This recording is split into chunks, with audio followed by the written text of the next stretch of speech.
linear programming.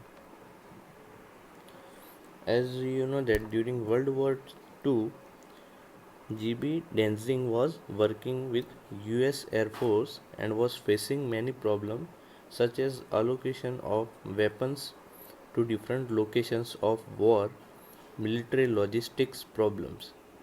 So, since sources of weapons and other logistic facilities were restricted, it was very crucial to allocate optimum number of weapons or logistic facility in order to fulfill the objective of winning war. War हम तभी जीत सकते हैं जब हम minimum resources मतलब optimum way में हमारे जो भी इक्विपमेंट्स है वॉर के उनको अलोकेट करें और उनका सही यूज़ करें. At that time, he developed a technique for solving those problems, and that technique is called as linear programming. And linear programming consists of two words, linear and programming.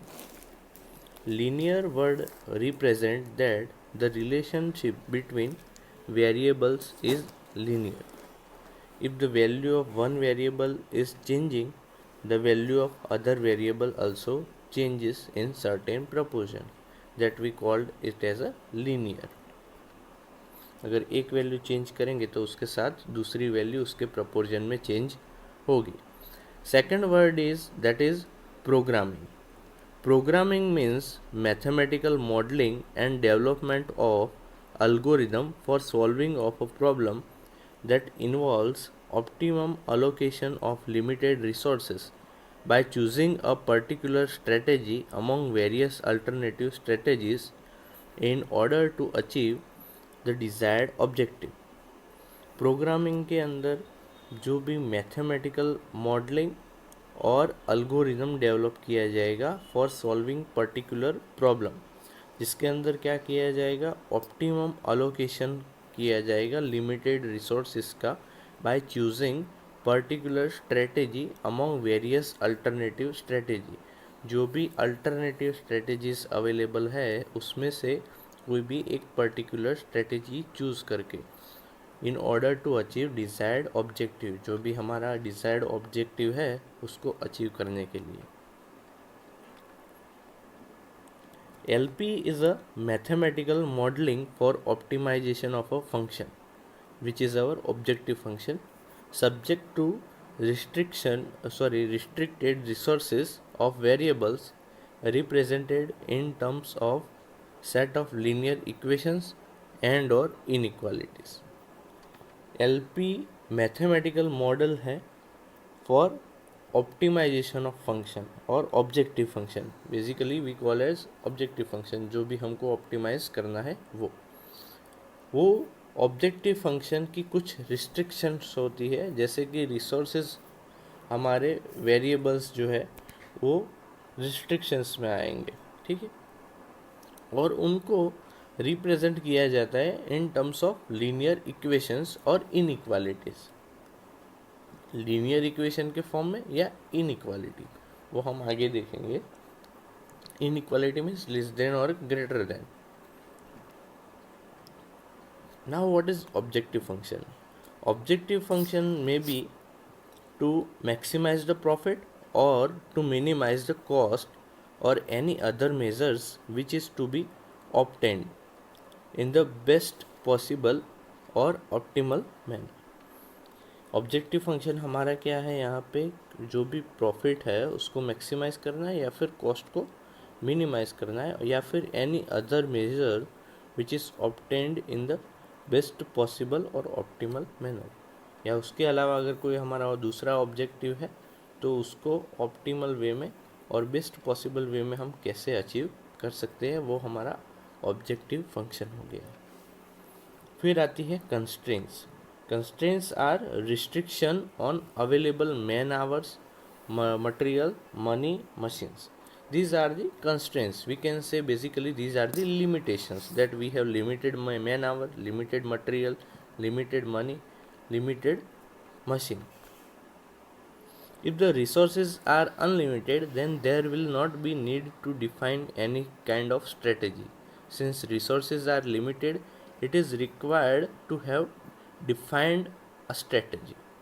अगर resources unlimited है तब तो कोई strategy चाहिए ही नहीं, तब तो कोई प्रॉब्लम है ही नहीं. लेकिन सिंस ये सारे रिसोर्सेज है वो लिमिटेड है, उसकी वजह से स्ट्रेटेजी चाहिए होगी. Since LP is dealing with fulfilling objective function based on restricted constraint, following are pre-requirement of LP.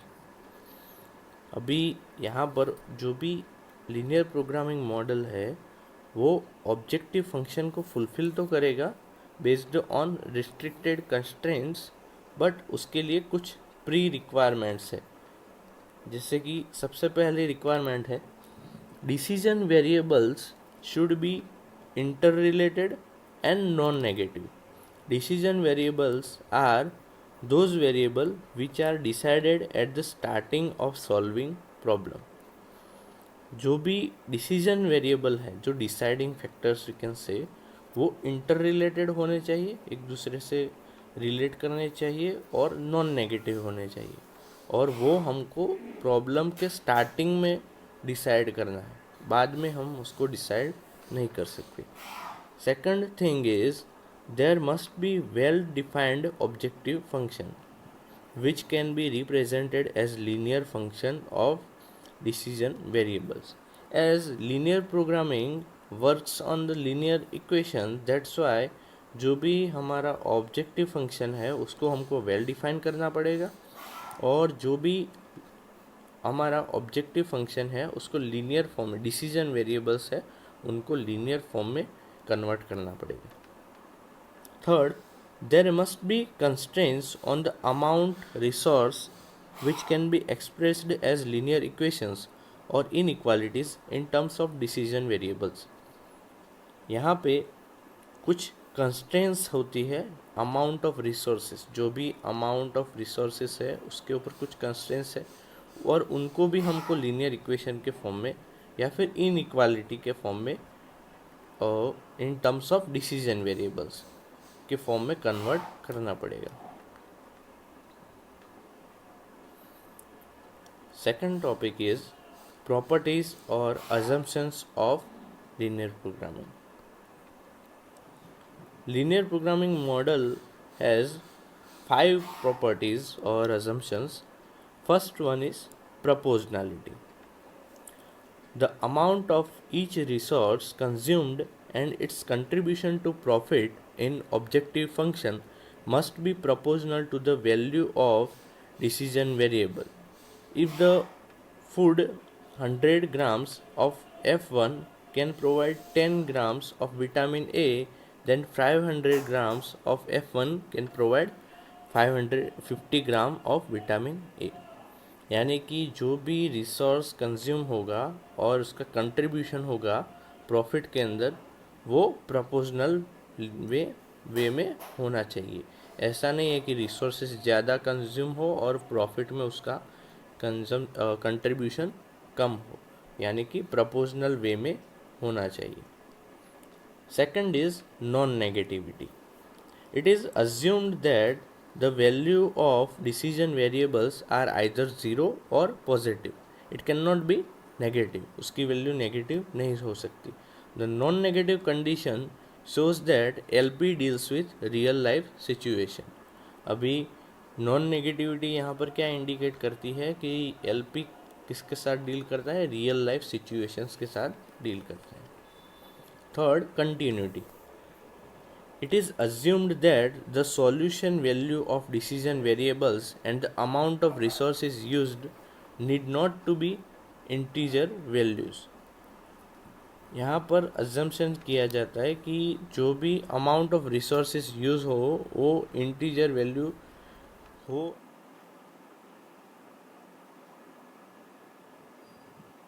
या नहीं हो तो चलेगा. Continuous value of decision variables and resources must be permissible. लेकिन जो भी decision variables है और resources है उनकी continuous value permissible है.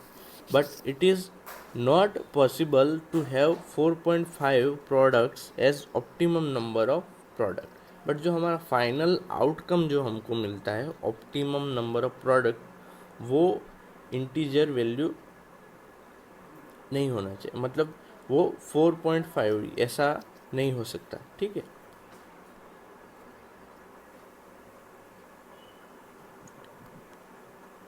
Next is additivity. The total value of objective function equals to the sum of contribution of each variable to the objective function। जो भी total value of objective function होगा equal to the sum of contribution of each variable. ये same proportionality की तरह है कि जो भी कंट्रीब्यूशन है एवरी वेरिएबल का, उनका सम करेंगे तो वो टोटल वैल्यू जो है ऑब्जेक्टिव फंक्शन की उसके इक्वल होना चाहिए। Similarly total resource use is the sum of resource use of each variable. Each variable के लिए जितने रिसोर्स यूज होंगे वो इक्वल टू होंगे टोटल रिसोर्सेस।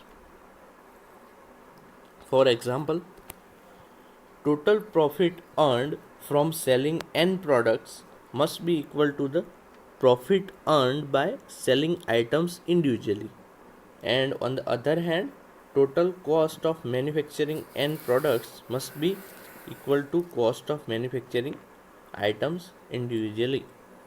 यानी कि अगर n प्रोडक्ट्स है उनको अगर हम कंबाइन में सेल करें या फिर इंडिविजुअली सेल करें, तो जो इंडिविजुअली शेयर करके उनका सम करेंगे तो वो प्रॉफिट, और अगर कंबाइन में सेल किया तो वो प्रॉफिट इक्वल होना चाहिए। Same way for the manufacturing. So ये हो गया additivity. Then certainty of coefficients.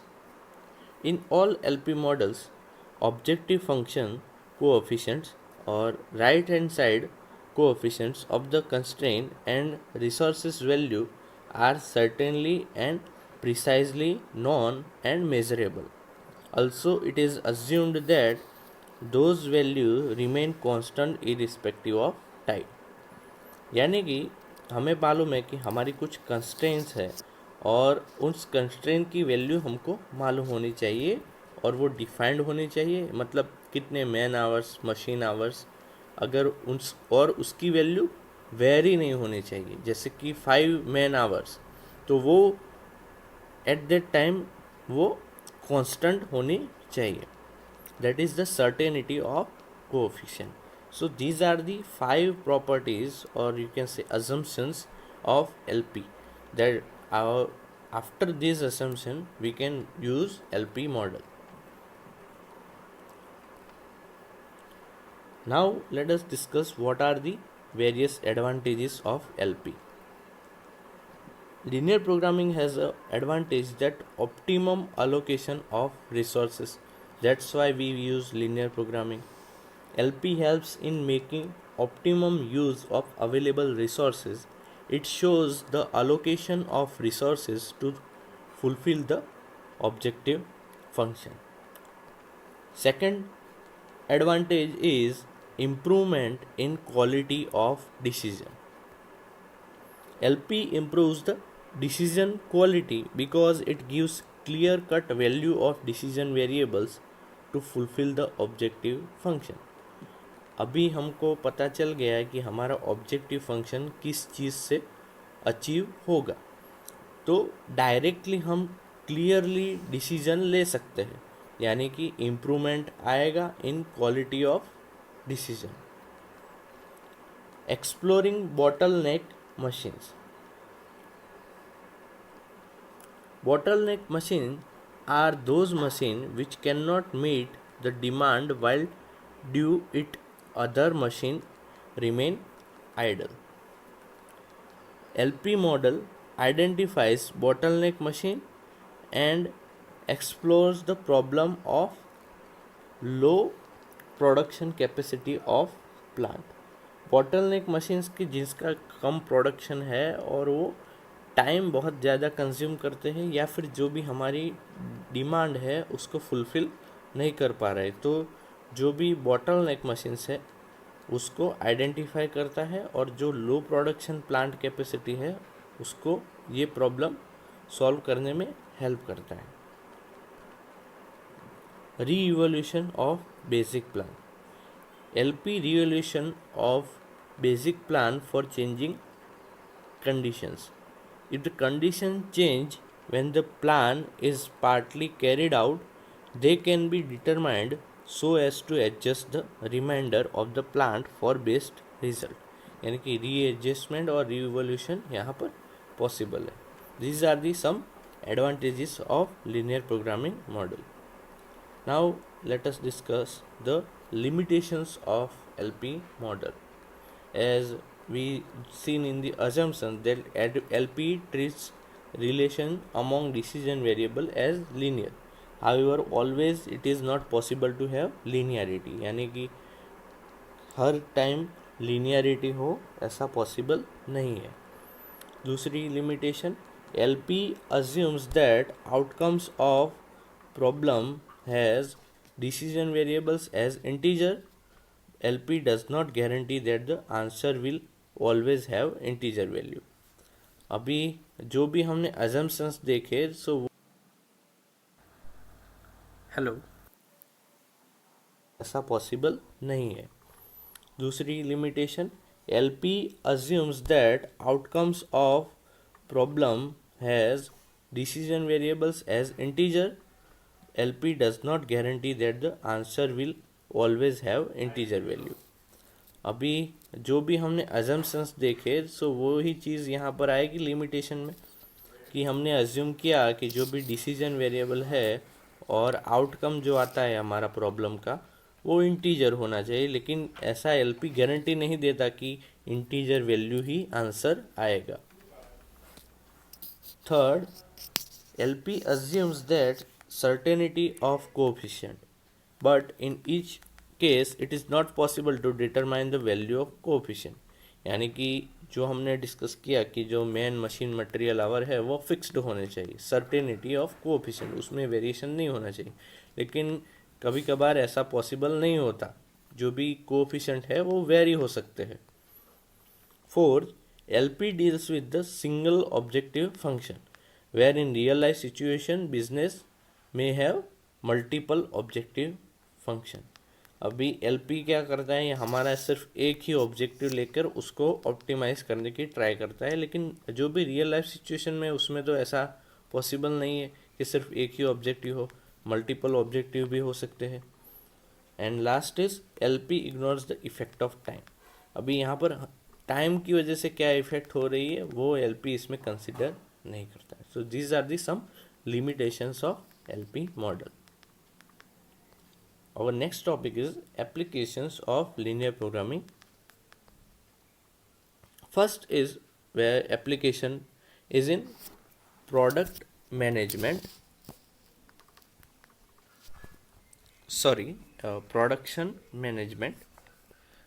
So this is the we are starting the applications of LP model. When LP techniques was developed, its main purpose was to solve the military related problems, but nowadays LP has found wide application in many areas such as industry application, management application and other applications. So in product management, the first is product mix. Company produce number of products for same limited production resource. In such case, it is essential to determine the quantity of each product to be produced, knowing their profit and amount of material consumed by each of them.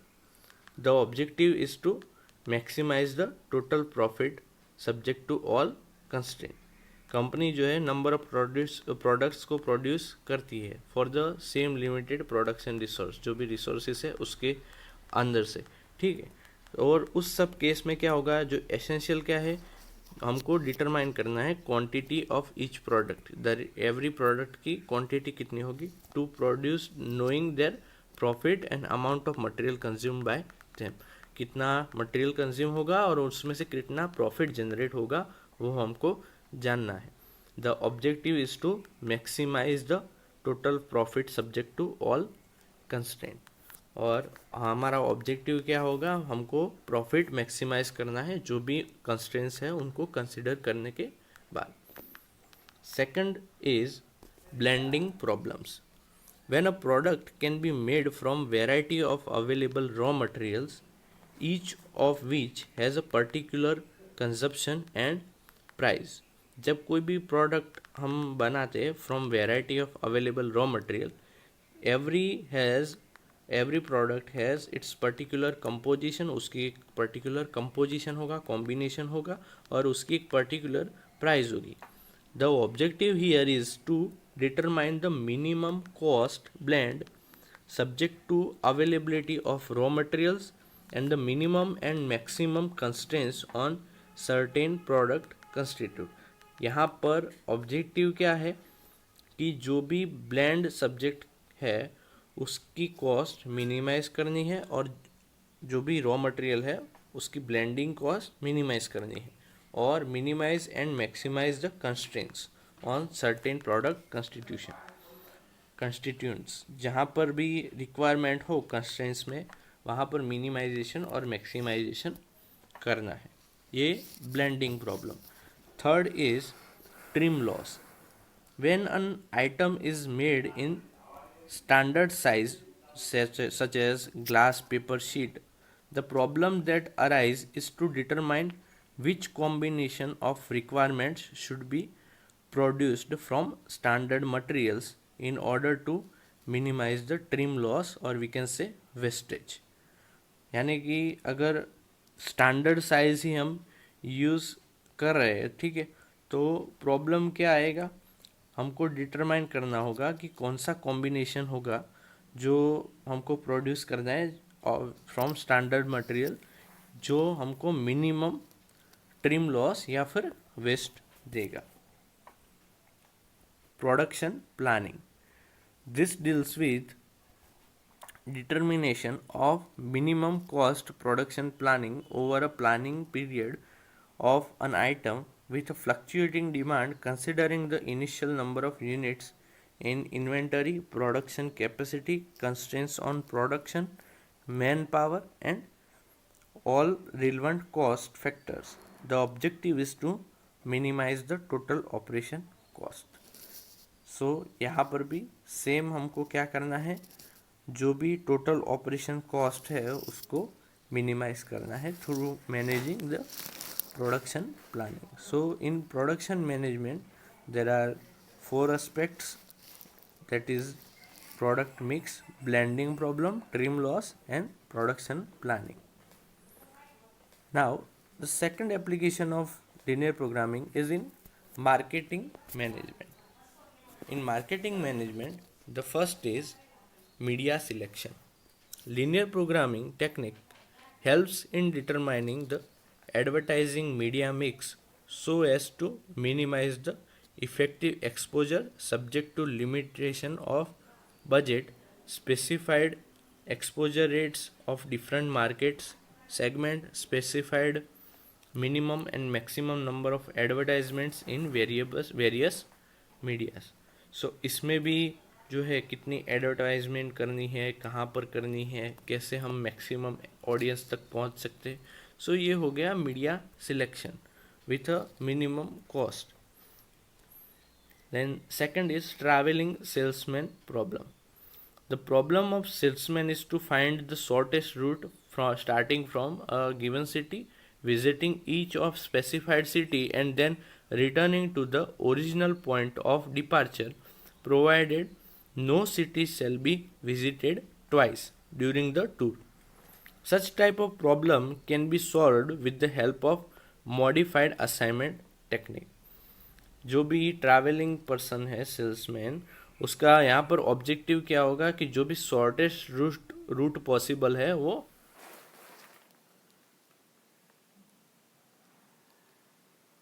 Find करना है, और वो हम कैसे करेंगे, using assignment technique. वो हम third chapter में पढ़ेंगे। Third is physical distribution. Linear programming determines the most economical and efficient manner of locating manufacturing plants and distribution centers for physical distribution. ये मोस्ट इकोनॉमिकल प्लांट्स है distribution के लिए, उसकी location भी फाइंड करने में हेल्प करता है. तो मार्केटिंग मैनेजमेंट में 3 एप्लीकेशंस है: media selection, travelling salesman problem and physical distribution. In next application is in agricultural application, in which in farm management these problems are related to individual farms. LP can be applied in agriculture planning, allocation of limited resources such as acres, labor, water supply and working capital in such a way that to maximize the net revenue. And fourth application is financial management. Capital budgeting problem is the first one. This deals with the selection of specific investment activity among several other activity. The objective is to find out the allocation which maximizes the total expected return or minimizes the risk under certain limitation. जो यहाँ पर objective क्या है कि allocation करना है जो maximise करेगा प्रॉफिट को और जो रिटर्न है वो ज़्यादा से ज़्यादा हो और रिस्क कम हो. Then profit planning, this deals with the maximization of profit margin from investment in plant facility and equipment, cash on hand and inventory. फिर नेक्स्ट जो है वो है मिसेलिनियस प्रॉब्लम्स. मिसेलिनियस प्रॉब्लम में सबसे पहला है डाइट प्रॉब्लम. डाइट प्रॉब्लम में क्या है कि ऑप्टिमाइजेशन करना है food quantity in order to fulfil the objective of having certain proportion of nutrients as well as to minimize the cost of food. Food की कॉस्ट भी मिनिमाइज करनी है और जो न्यूट्रिशन वैल्यू है वो भी मेंटेन करनी है. Second is inspection problem. These problems are related with the deciding optimum number of inspectors in order to inspect the raw material. Also, the cost of inspection should be minimized and the reliability requires being high. And last is military application. Military application includes the problem of selecting an air weapon system against enemy so as to keep them pinned down and at the same time minimize the cost and loss to country. So these are the various applications of LP. So this is it for today's lecture. Thank you very much for listening me carefully. Have a nice day.